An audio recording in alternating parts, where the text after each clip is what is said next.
Parashat Matot. Voilà que la Torah nous raconte que les Bnei Gad, Bnei Reuven, ils avaient énormément de bétail, de menu bétail. Ils viennent chez Moshe Rabbeinu et ils disent à Moshe Rabbeinu, à l'entrée d'Eretz Israël, il y a énormément de pâturage pour nos animaux. Pourquoi rentrer en Eretz Israël? On préfère rester ici. Première question qui se pose, comment ça se fait que spécialement ces deux tribus-là, de Shevet Reuven et Shevet Gad, eux, ils avaient énormément de bétail. Il explique le char.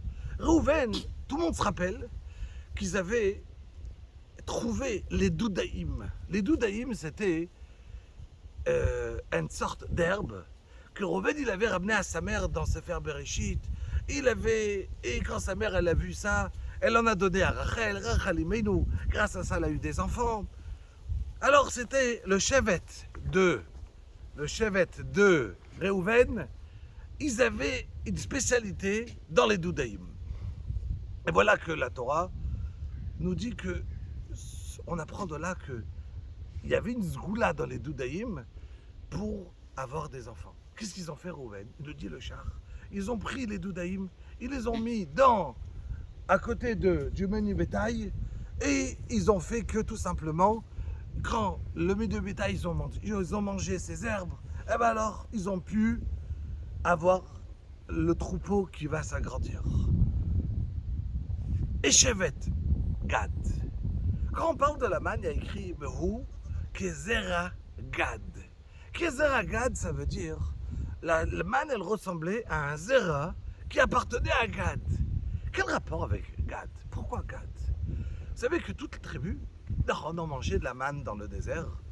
Mais même si on mangeait de la manne, de temps en temps, chacun il prenait de son bétail, un peu de son mouton, de une petite chèvre, de ses vaches. Il faisait la shrita, et il mangeait. La tribu qui ne consommait rien d'autre en dehors de la manne, c'est Shevet Gad. C'est la raison que quand on parlait de la manne, on disait, mais cette manne-là, à qui elle ressemble? À le Shevet Gad. Pourquoi? Parce que c'était lui qui mangeait que de la manne. Du coup, il dit, ah ben Natanaj Bishit, c'est normal que eux, ils avaient beaucoup de bétail. Donc on se rappelle, Shevet Reuven, ils avaient les doudaïm. Shevet Gad, ils ne consommaient rien d'autre, donc ils avaient le bétail qui a grandi. Mais comment c'est possible que deux tribus, comme Reuven et Gad, des grands tzadikim, ils veulent, eux, spécialement rester en dehors d'Eretz Israël? Pourquoi ils ne vont pas rentrer? Pourquoi ils ne vont pas? Jusqu'à comme Moshe Rabbeinu, il vient, il n'est pas très content. Et ils essayent d'expliquer pourquoi on veut rester. Alors, ça suffit de regarder en vérité dans Sefer Dvarim. Et là-bas, la Torah nous dévoile au moins le secret de la raison de Gad. Ou les Gad Amar, de la Parasha Vezot Abracha. Baruch Marriv Gad, Kelavi Shechen, Vetarav Zroav Kodkod.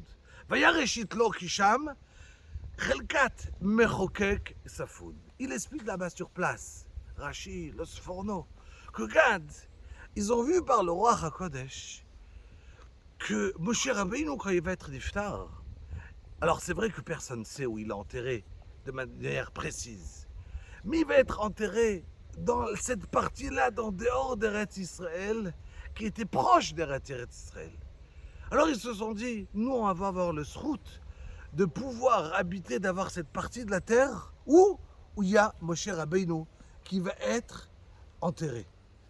Alors c'est évident, quand ils sont arrivés chez Moshe Rabbeinu, ils n'allaient pas lui dire, ah Moshe, tu sais, tu vas mourir, tu ne vas pas rentrer en Eretz Israël, on le sait, tu vas être enterré ici. Alors on veut cette partie-là.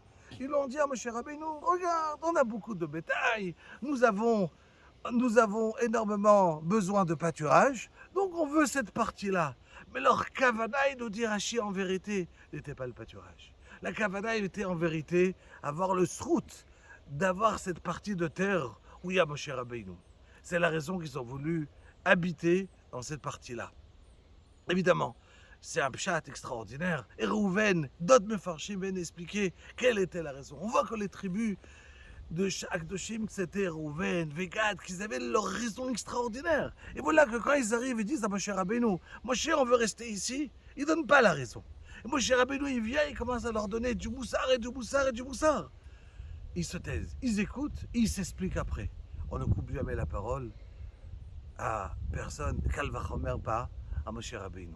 Et c'est la raison qu'on a eue. Quand la Torah nous parle, nous raconte tout ça, et à la fin, il s'explique. Il y a Yiratzon Bezrat Hashem, qu'on aura les bonnes midotes de nos ancêtres des tribus Akdoshim. Shabbat Shalom.